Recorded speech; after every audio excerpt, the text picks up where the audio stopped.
I'm a criminal defense attorney. My number one rule is don't talk to the police. I'll answer any question that you have. Guilty is kind of a legal term. The word guilty has a meaning, both a lay meaning as well as a legal meaning.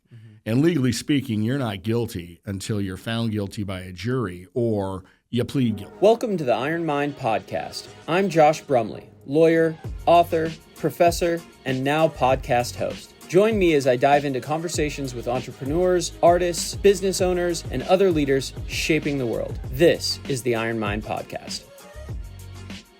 All right, well, let's just get started. Dan, tell us a little bit about who you are and what you do. Hey, Josh, good to see you. So I'm Dan Gerl. I am the founder and managing attorney for Next Law. We are a criminal defense, and particularly DUI, and personal injury firm out of Tacoma. Okay. So if anyone is arrested, they should call Next Law. They should call Dan next. Dan next. After your arrest, call Dan next. Call Dan next. All right. Car crash, call Josh. Arrest for DUI. Car crash in an area that Josh isn't interested in, call Dan next. Okay. Call Josh. If Josh says no can do, call Dan next. All right. Call Dan next. What is the most shocking or unexpected case that you've ever had to work on?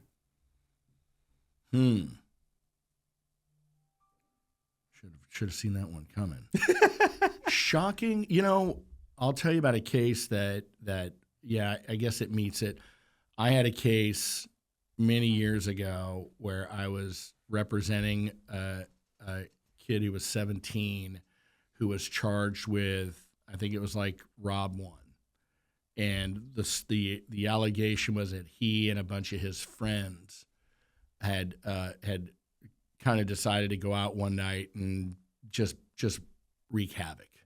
And it started out kind of, see a guy walking on the sidewalk, get out, beat him up, whatever, and it went and it escalated to where the last person had a backpack with a laptop in it and got a knife in the ribs, and ultimately the police were able to track these people down, and my client and some others were all in one of their homes or apartments, and my client was the only one that confessed, that they gave it up right away.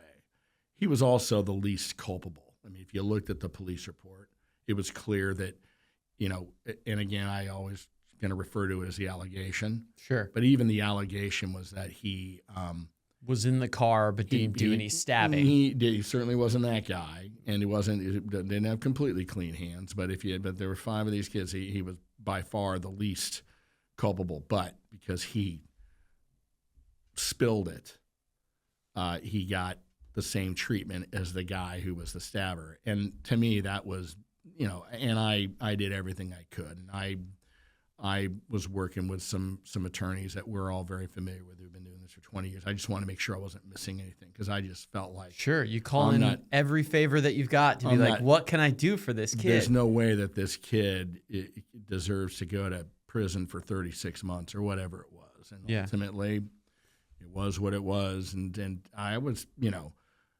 I just look back on that, and that's one where I kind of feel like the prosecutor did not really review the evidence the way that they should have. They had all the leverage. Mm-hmm. And by the time I come into the picture, unfortunately, my young person's fate has been sealed. And by the way, I think this is before the new laws that I believe would have had them require him to advise him that he could have a parent there.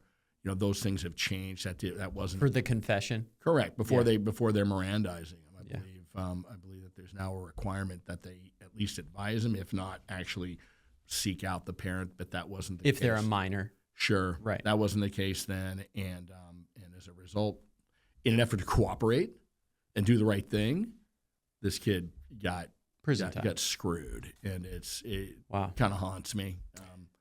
So that's really sad, man. Yeah. So advice to people who are running with crowds, who are maybe at risk of being guilty by association with the wrong kids. What do you have to say to those people? Well, I mean, it's easy to say don't do that. and I don't know if it was the case in this case, but you can imagine a situation where you didn't set out with any intent, right? Yeah. You're all going to the movies, and then you've got some of your friends that are a little less rooted than you are, but you're in a car with them, and you're miles from home, and one thing leads to the other.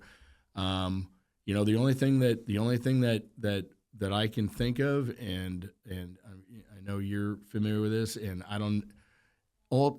at some point I'm going to start seeing it very, very rarely happen where I'm looking at a police report and a client is talking to the police.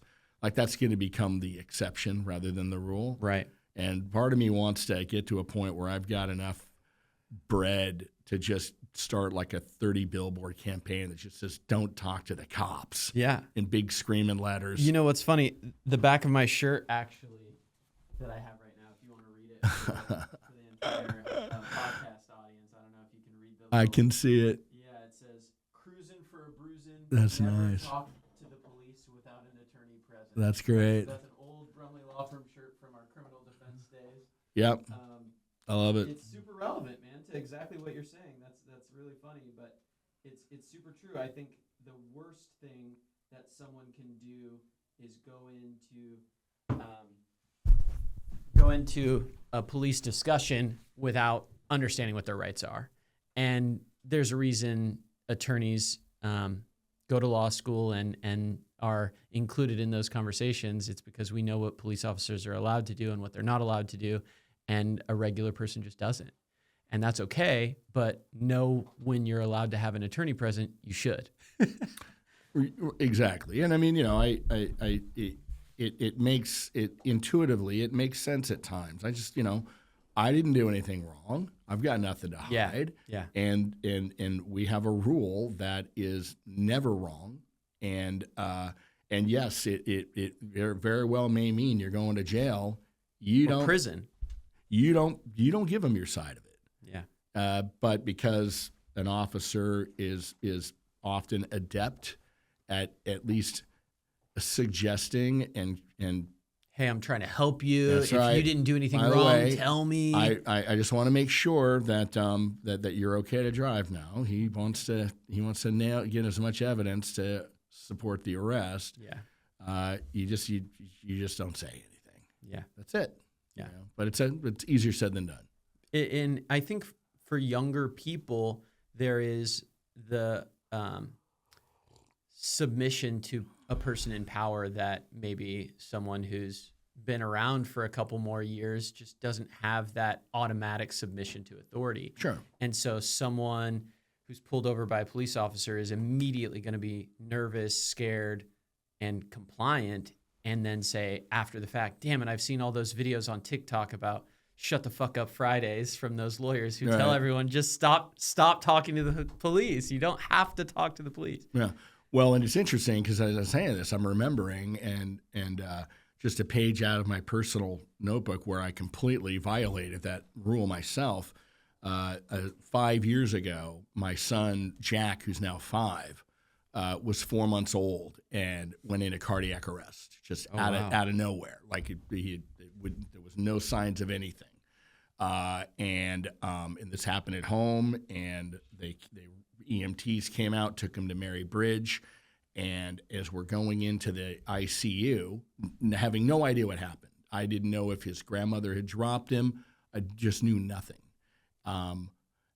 They just mentioned to me, by the way, anytime a child is brought in here where they had to do CPR or what have you, we have to notify law enforcement. And I'm like, yeah, okay, whatever. Yeah. How's my kid? And then 2 hours later, it's 2 a.m. A Lakewood officer comes in, young guy, and I could just tell this guy just felt terrible because there was no indication of any sort of abuse or anything like that. There were no injuries. It was they're trying to figure out what happened, and he comes up to me and he goes, "I'm Officer so and so from Lakewood PD, and I'm really sorry. I have to." And I said to him, "I'm a criminal defense attorney. My number one rule is don't talk to the police. I'll answer any question that you have." Yeah. And again, ultimately, we found out he had a tumor in his heart, and and the good news is he had surgery a few months later. He's perfectly fine today. Oh, great. Now, I don't know why I did that. I did it because I knew I hadn't done anything wrong. Right. But you can imagine a situation where they found out that he had been dropped and something, but don't do what I did. Yeah. No, that's and I can just tell this guy was like he just felt awful that he knew there was nothing, but he's just doing his job, and I just I'll make it easy for you. I no idea what happened, which is really all that I had to offer. So I used to do public defense work. I did some private criminal defense as well. And a question that I always got was, do people ever tell you that they're guilty, and do you still represent them? How do you answer that question to people? Well, I mean, what I would say is guilty is kind of a legal term that has the word guilty has a meaning both kind of a lay meaning as well as a legal meaning. And legally speaking, you're not guilty until you're found guilty by a jury or you plead guilty. Right. And by the way, we were talking about billboards. There is a billboard that I think is awesome that your average person says, "Oh, that's just you're cheesy." And it says just because you did it doesn't mean you're guilty. And that's absolutely true. So most of the time when I'm representing somebody on DUI, I don't hear that person saying, "I'm innocent, I didn't do it." Right? They're coming to me going, "I made a mistake." Hopefully it's the first time. Sometimes it's the second time or more. And so what you're doing is you're in damage control mode. Right. You're a counselor, you're a mitigator, and you're also an investigator. You're trying to shoot holes and find evidentiary problems. But that's a situation where very rarely do you have a client saying, and I have had it, cop pulled me over, smelled weed, blah, blah, blah, took my blood. What's going to happen when that blood comes back? It's going to have nothing in it because I hadn't smoked for a week. Okay? Yeah. And then, that turns out to be the case. Yeah, but usually, you have a client, whether it's a DUI or something else, and they're telling you did it. I mean, that's not a factor. That just changes the strategy that we're going to develop for them and the roadmap to getting the best possible outcome.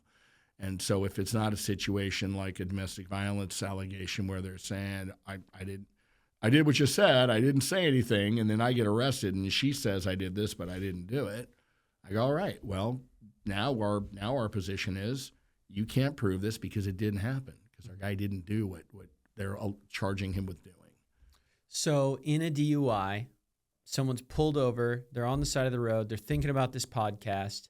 Do they blow in the portable breath device, or do they say, no, I don't want to blow? They don't do any of that crap. They don't do field sobriety tests. They don't do that. And ideally, I've been advised by an attorney not to do it. I would always recommend if you've got the wherewithal, you don't answer any questions.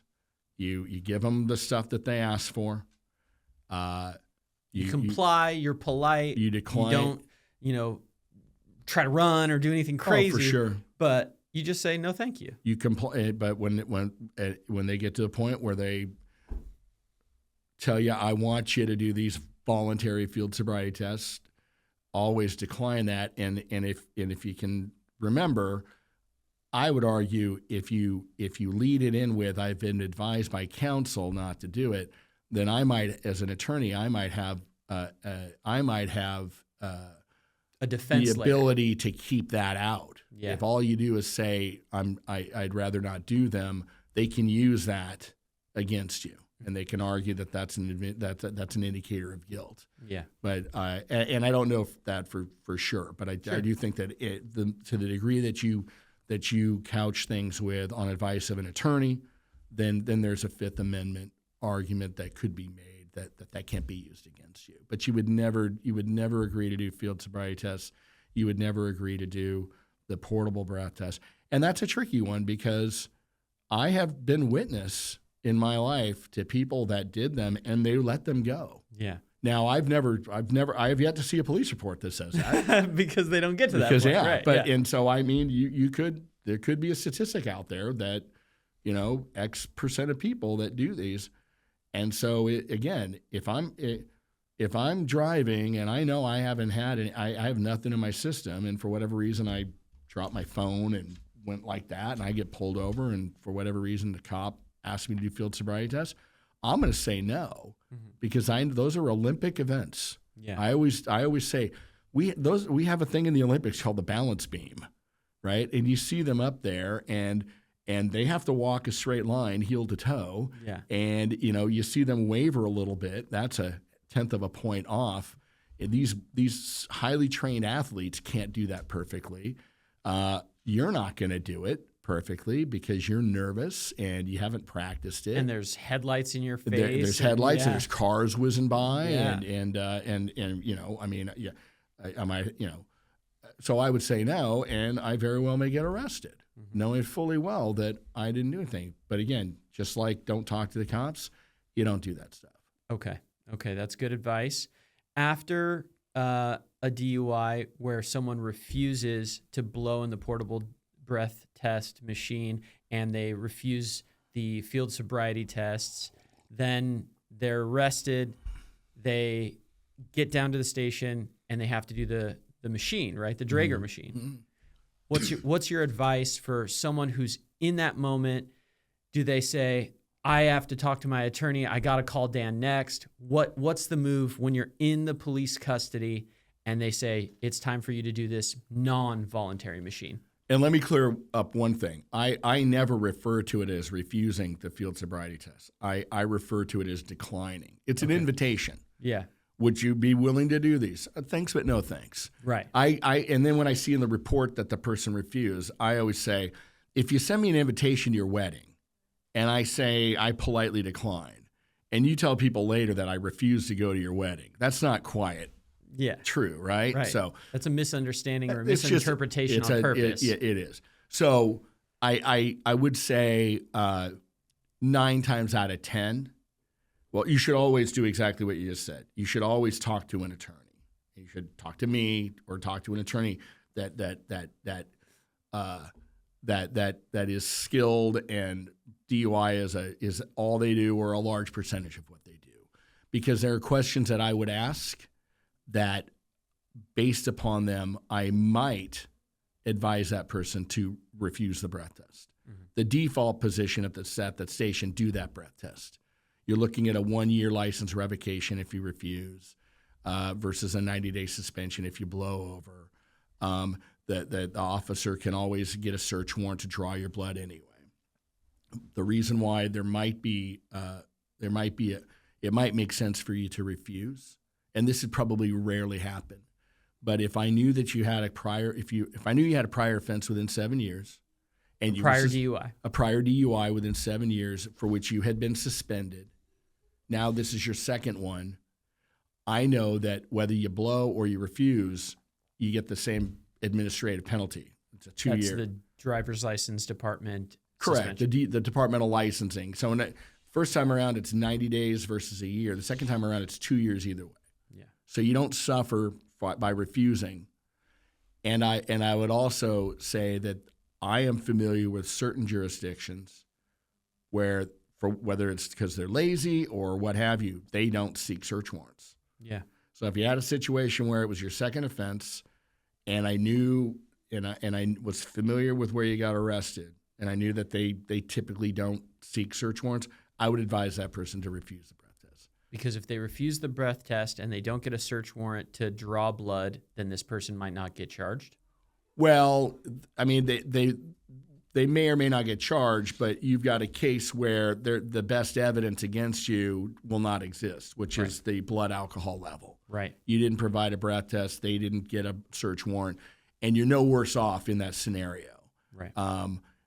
I wouldn't otherwise do that. And you can't go wrong by just advising the person to do the breath test. So if somebody else heard that and disagreed with me and said, no, I always 100% of the time, I wouldn't say that was wrong. I just think that if you know enough deep details about a particular jurisdiction and how they conduct business, and of course, and the person's prior history, and the history, and of course, what you're doing is you're relying on that, and that's not always reliable. And you're going off of your own experience in this county or city, and who knows, maybe they've changed things. So, Right. So usually the default is do the breath test at the station. Okay. And then when should they call you? Is there something they should be aware of for the breath test? Like, what's your advice for when they're in the station? What can they do to help themselves?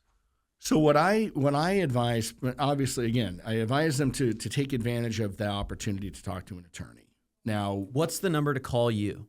the number to call me is 866-CALL-DAN. 866-CALL-DAN. So Yeah. if they're arrested for DUI, they say, I need to talk to my attorney. All questions stop. They get given a phone, and they just have to remember 866-CALL-DAN. That's true. Easy. And if they remember that, and if they make that call, I'm going to spend time with them, and I'm not going to try to beat the clock. I'm not going to be able to be on the phone with them for 2 hours to push the breath test out. One time I did that. It was crazy. I'll never do that again. But there are attorneys that sometimes can stay on the phone for like hours, right? I don't know that the officer is going to allow that. And I just Maybe I got lucky with a really nice one. But what I do try to accomplish in addition to the obvious, tell that guy no questions, do the breath test, is I will say to them if they seem to be relatively coherent, is I say, right now as you're talking to me, is that officer able to see you? Like, I get their perspective of Right. where they're at. Understand the room that Right, they're in. and then and depending on if they go, no, I'm in a room, there's no window on the door, blah blah blah. Then I'll say, I want you to pay close attention to this, and we'll talk about it later. When we're done talking here, the officer may or may not check your mouth, okay? And I just want you to Be aware of it. don't say anything, don't ask if he's going to do it, just so that if I ask you later, did he do it, you'll be able to give me an answer. Yeah. And then so I have had times where they said no. I immediately went from there to here, and then I was able to argue that they didn't the check if they observation had- period had been broken, and that the officer's not going to be able to say that he had. That's again, if the officer says, I don't care what your client said, I've got a window and I did keep him under observation, I'm not going to win that argument. Yeah. But cops don't typically like to lie, and if I'm at DOL hearing and I've got him under oath, and I say, if my client were to say that he was in a room and there was no opportunity for you to visually observe him, is he lying? And that cop, if he didn't have it, he's not going to say that he did. He's not going to do that over one case. No. He'll say, yeah, I can't say for certain. And I've had that happen. I've won DOL hearings as a result. And so when you win those DOL hearings, the license isn't suspended anymore. Right. And that's really important for people who are maybe CDL drivers or have like significant licenses for like pharmacists, right? It affects pharmacists if they're or nurses, I think, if they're passing drugs but they have a DUI on their record. Doesn't it affect their licensure? Well, certainly the matter in court, Yeah. and those are examples that I've had: pharmacist or nursing student or Yeah. practitioner. Another one is military, right? Right. And I think we're heading into we see that the new administration is making efforts to downsize the federal government. I don't know why that wouldn't potentially travel to the military. So I've had recently folks that have called me that got in DUIs, and they're convinced that they're out of here because of it. And what I always tell them is the military is going to do what they do. There is no, from my experience, there is no such thing as what the military does. I've had guys on their second DUI that aren't going anywhere, and then I've had people that we got it reduced to a negligent driving, and the military got rid of them. So a lot of times it has to do It's with case by case, man. it has to do with who your friends are and how important you are, and How good of a soldier you it are or just whatever. it just runs the gamut. But Gotcha. but that's a area of career that, from my Could be experience, I always pay special attention. Or like a bus driver, Yeah. we've had that situation. Where you're dealing with students. Yeah, well, I had Or a city bus driver. metro, Oh, yeah. or somebody that drives a school bus, So what you're saying is, if you hire an attorney for a DUI, it shouldn't be an attorney who does like a jack of all trades thing, because they won't maybe understand all of these intricacies that you understand because this is something that you do on a regular basis, a lot of these cases, and you have the background to rely on all this historical information for different cases that you've gone through, right? That's your advice? I think that's right. And in fact, I run a law firm, and I'm not as hands-on as I have been in my past. And not only is it important to have an attorney that focuses on that area, you also have to have one that is constantly on the tip of the spear as far as changes in the law. Right. I mean, I'll confess, and I've got great attorneys working for me that handle most of our DUI cases, and that's where they're at. And my job is growing a law firm, running a law firm, and they'll be aware of things before me because, again, they're boots on the ground, and that's their job. And I'll be surprised to find things out like you can now do, under very specific circumstances, you can now do a deferred prosecution, even if you've done one before. Oh, wow. However, here's what has to be the case, and it's not terribly common, but that's a brand new thing. Yeah.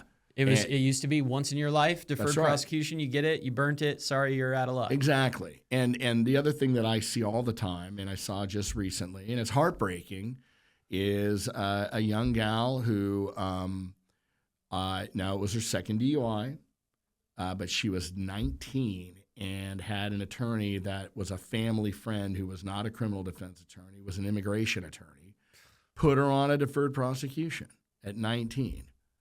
When you're like, sad. there ain't any 19-year-old in the world that I know who got back-to-back DUIs who all of a sudden is going to be able to grow up and pass a 2-year intensive outpatient program, and predictably, she violated that. And so now they come to me to save the day, and that's a tough hill. Yeah. Know? And so again, I would never in a million years take on an immigration case or a family law Exactly. case. You could do more harm than good by practicing an area that you don't practice in. Right. And I don't know if it's just they're desperate for a few bucks or what the motivation is there. I think that's it. Maybe sometimes, I am a family friend. I've got friends and family that hit me up for things, and I go, I don't do that. Here's how I can help you. I'll give you a referral. Exactly. Yeah. Right. And that's such an easy thing. And you and I have that in common. I think we're really big like social media guys and people persons, and we're out in the world shaking hands and trying to grow our business. But there's this constant pull to do other areas of law that we politely decline. And it's awesome to hear that you do the exact same thing I do and say, hey, I'd actually do you a disservice if I helped the way you're asking me to. I don't know employment law. I don't know whatever they're asking, And so I'm not going to just jump into your case that's very important to you and learn all the law. That's not how this works. This is years of experience and practice to get to the point of being a good advocate.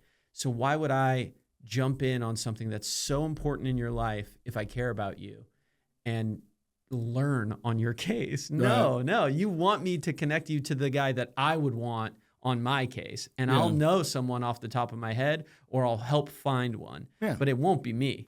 Right. I mean, if I have to have a knee replacement and my uncle is an eye doctor, I'm not going to be like, come on, guy, it's the same stuff. Come on. I don't. But I trust you, Uncle. I don't want to go with some. I don't know why there's. I don't. I don't know about you. I consider that parallel a lot. Yeah. I think about us as attorneys and doctors, and I feel like in many ways those professions are kind of considered on a certain level. You've got to go to school for a long time, all that. Why is it that everybody thinks that they can text me at 3 a.m. and say what's going on with my guy? Could you ever in a million years figure out even how to text your doctor on a Saturday at 4 a.m? No, they got to log into my chart. They got to send this message. No one even responds to it. They got it right, man. Yeah. They cracked the code early. What is a common misconception about criminal defense attorneys? Well, the misconception is they're just out there. They get guilty people off. I mean that's it. I mean, I was a prosecutor for 5 years, and then I was no longer a prosecutor. And the only other thing at the time I could do was criminal defense.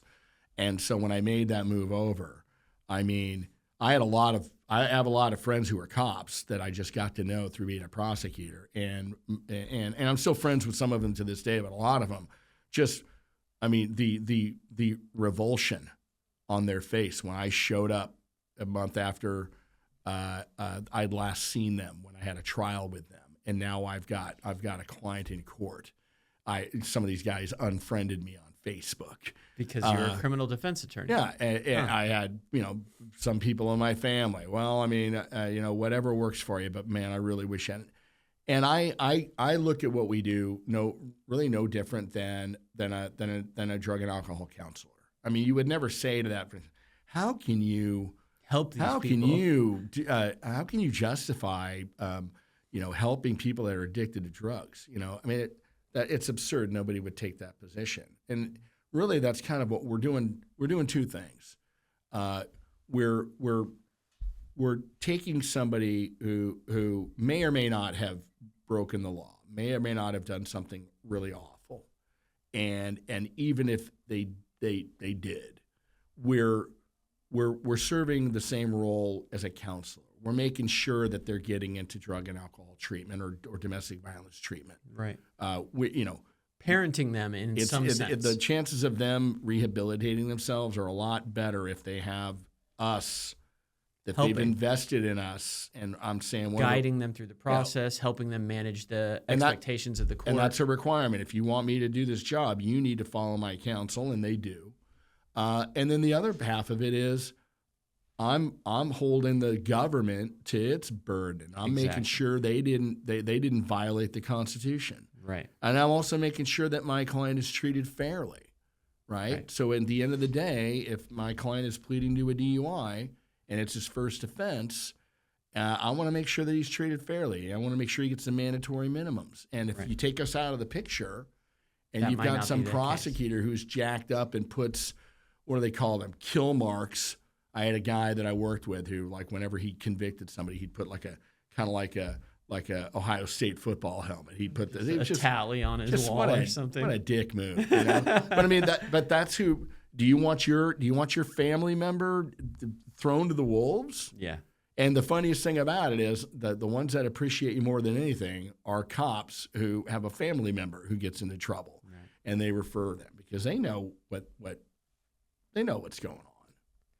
Last question before we end the podcast. I could talk to you all day, which is wonderful, but have you ever seen a client or a defense attorney completely trip up a prosecutor? Oh yeah. Yeah. I mean, in my firm before Next Law, which is the largest criminal defense firm in the Northwest that I founded and I built up to that point. One of my partners was the lead defense attorney for one of the officers, the Tacoma police officers in the Manny Ellis trial. If you're familiar with that. That was a high profile matter because it had a lot. For people that weren't familiar, can you give us the facts of that one? Yeah, it was in many ways it resembled the George Floyd incident, and certainly the media and perhaps other entities made an effort to make it identical to that. Now, I'm biased because the lead defense attorney for this officer was one of my partners and a friend of mine, and an outstanding criminal defense attorney. But Manny Ellis was shot by a police officer. No, he wasn't shot. So Manny Ellis was an African-American gentleman who was under the influence of certain substances and allegedly was out in traffic, banging on cars and menacing drivers. And I'll say allegedly because, again, I don't know what was proven and not proven. But the officers responded to that. And one thing led to the other, and he ended up dying in their custody. And it's been a while. I don't want to misstate the facts, but there was a spit shield or a spit hood, was involved. I can't breathe. I mean, these were all things that were a part of this.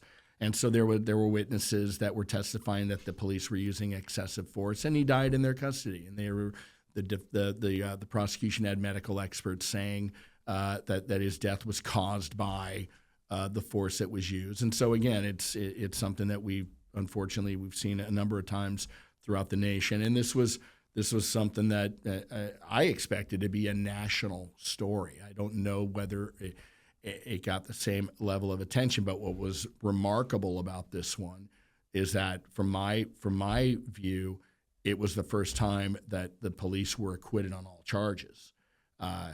And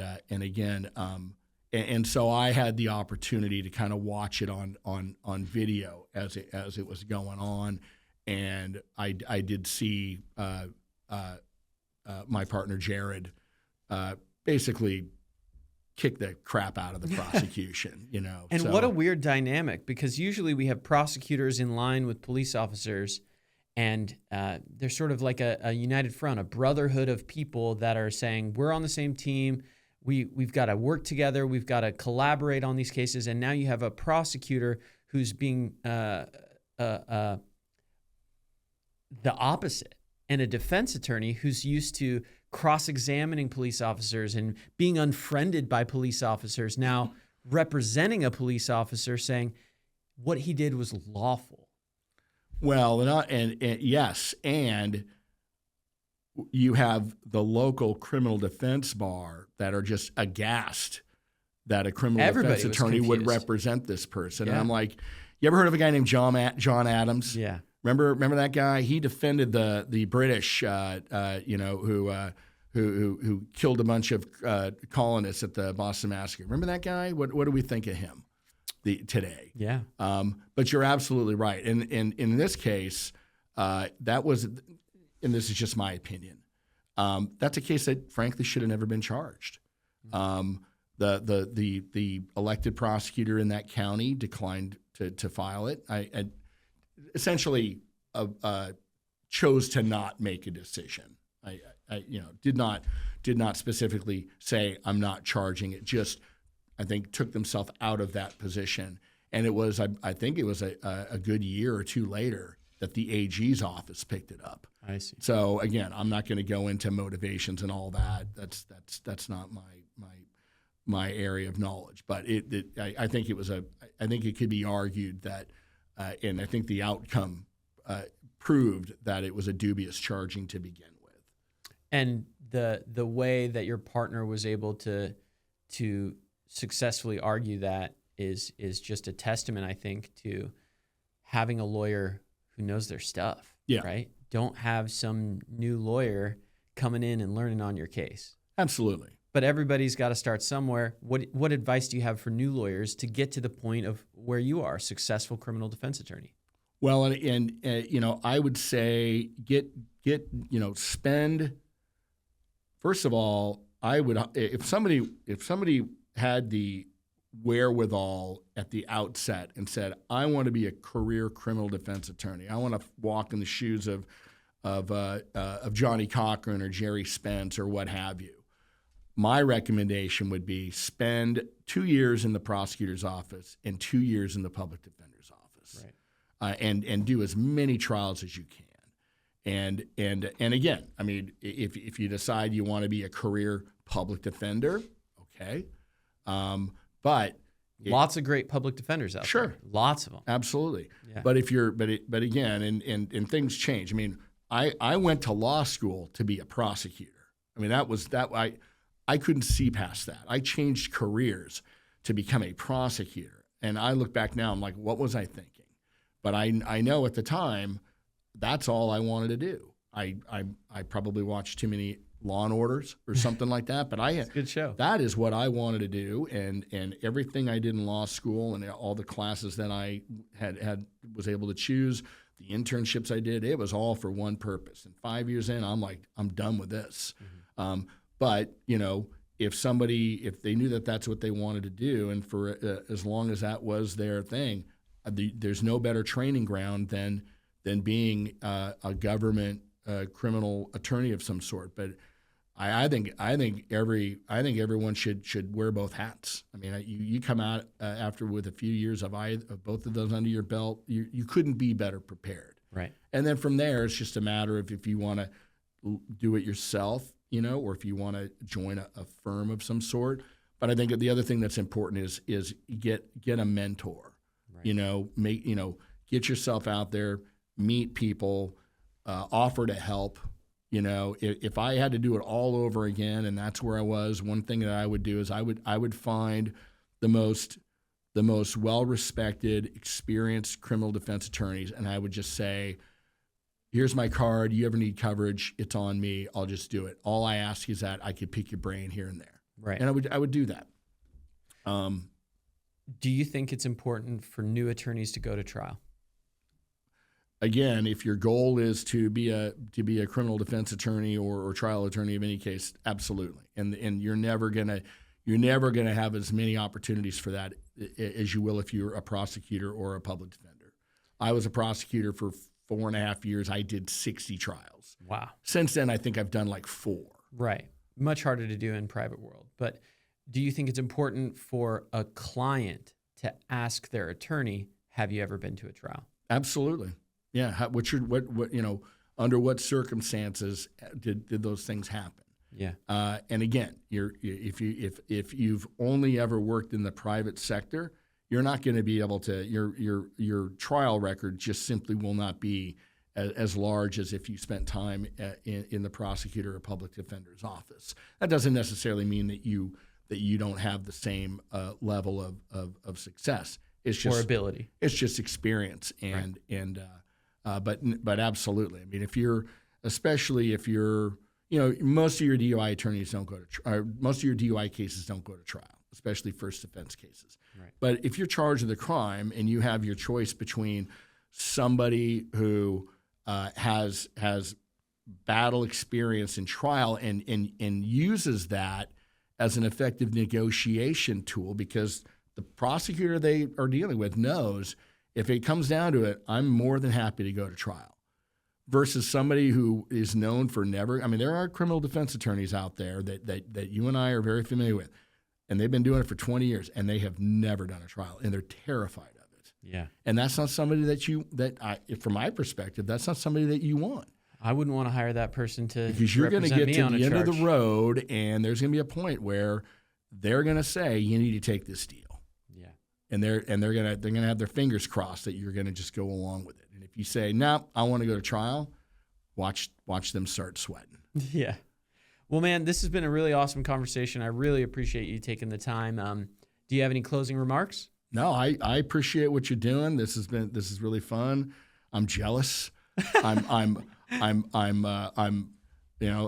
a part of me that's like, this dude he's got it going on, and I have just start your own podcast here. You can use the studio anytime.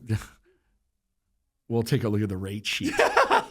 I'm sure you leave no stone unturned, but no, I'll definitely be talking to you about that. Where can people follow you on social media, and how can they get a hold of you when they need a criminal defense attorney? Sure. Well, like I said, Call Dan Next is kind of my calling card. That's my TikTok, my Instagram, also Next Law, and 866-CALL-DAN or calldannext.com. These are all ways that you can reach us. Thanks, Dan. I appreciate it. Thank you, brother. All right.